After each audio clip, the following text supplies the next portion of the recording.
I cried, and my husband cried as well, because obviously this amount here was actually in the tribunal results, essentially.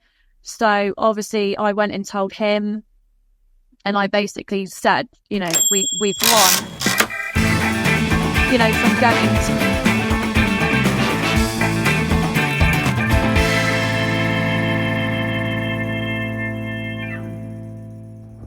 Kylie Part 4. How to get a positive result from a rogue agency, what you need to do, and how Kylie did it. From going to like £19,500 down to receiving a tribunal notice, which actually says you've only got a liability of £7 per week, backdating to 2015. Therefore, your arrears balance then is £1,825.99. We literally just both cried and gave each other a hug and just said, like, I've done it. Like, I didn't mind paying that. Do you know what I mean? There was no way I was agreeing to paying the other amount that they were originally suggesting. So you went and slap up meal? No, we didn't actually. No, we didn't celebrate like that. What did you do? What did you do? We went to Lanzarote for 2 weeks. Yes. And spent $5,000.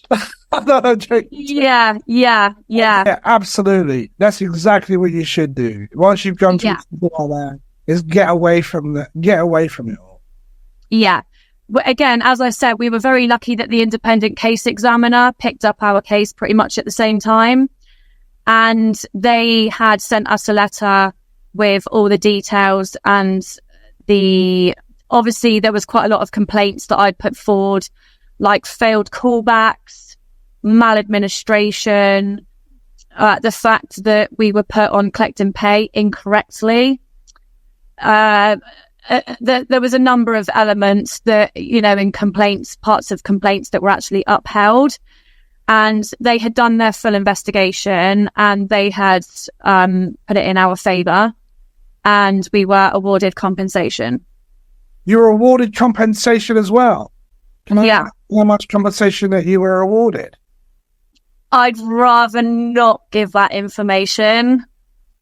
I don't mind giving it to you privately, but... Okay, so we'll keep that private.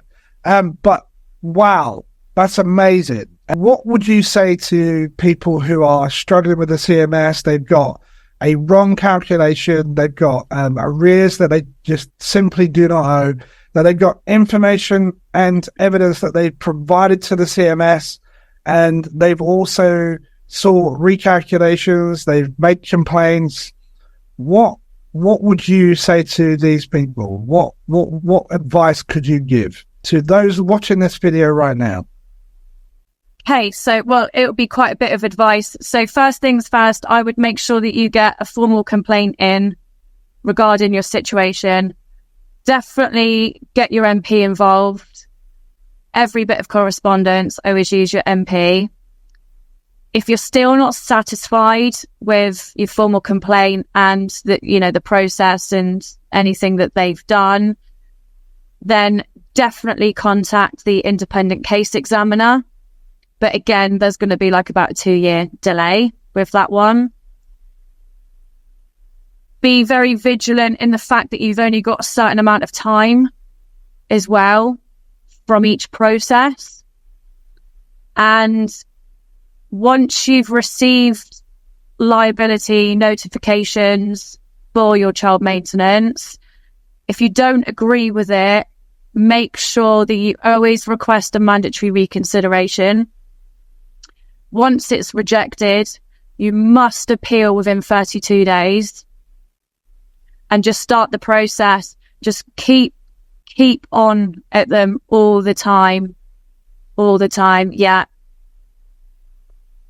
Kylie, that's I really do appreciate it. I mean, we've been looking to do this podcast for some time, and I know that your very true story kind of very different to other podcasts that I've had.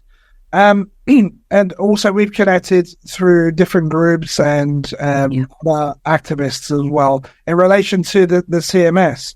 So I'm going to ask you a question that's slightly different. What's your opinion about what should happen to the CMS? I think they should be completely shut down. It's not fit for purpose on both sides. There's so many flaws with the system, untrained staff, dodgy computer software. I mean, the list is endless with all of this, just not providing, correct calculations. I don't agree with the 25% change, the increase or the decrease of income before it will end up, triggering like a reassessment. Again, just the list is endless from both sides, really, to be fair. So, what do you think the cost is to parents who are involved in the CMS? Potentially their life. Yeah. And, that there are a lot of people out there that just give up because they just feel like they're fighting a losing battle, which I felt like that at one point. And, don't be afraid. Never, ever bury your head in the sand. Deal with it when it happens because of your timescales of getting in your mandatory reconsiderations or, the formal complaint procedure. You've always got time limits on it, so you don't delay. Speak up. If you want to get a partner or a family member to be your representative, to kind of take the weight off you a little bit and get involved, do it. Anything, just keep fighting. Never give up. Would you consider yourself a men's rights activist? I mean, I'm all for supporting men just because of how we were treated. And, so quite often I am actually helping others now that have been in similar situations, some slightly more complex, perhaps. But again, I would say that you're in a unique position because of the steps that you've taken, and obviously because of the success that you've had. You are in a unique and special position to be able to encourage other people to do exactly the same. Absolutely. Yeah, and I hope it does. So, have you found that people have reached out to you because of this? Yes. I quite often get messages come through asking for some help, advice on bits and pieces. And what's the name of because you've got a TikTok channel, what's the name of your channel? It's quite funny. I don't actually know the name of it. You don't know the name of your channel? Let me see if I know.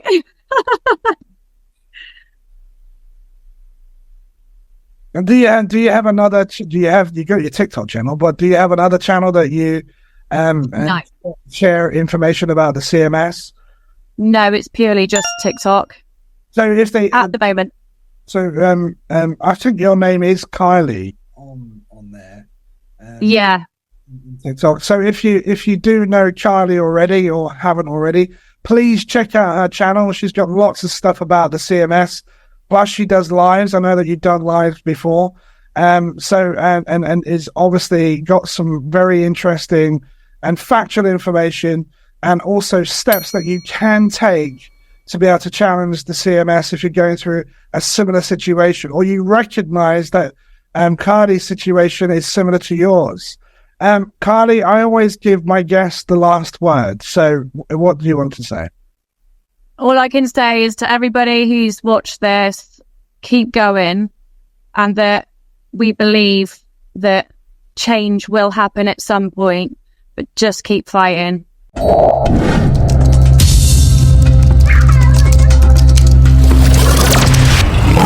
Special thanks to Kylie for sharing her story. If anyone else has a story that exposes the CMS or their practices and theft of parents' money, contact that CMS guy at thatcmsguy@gmail.com.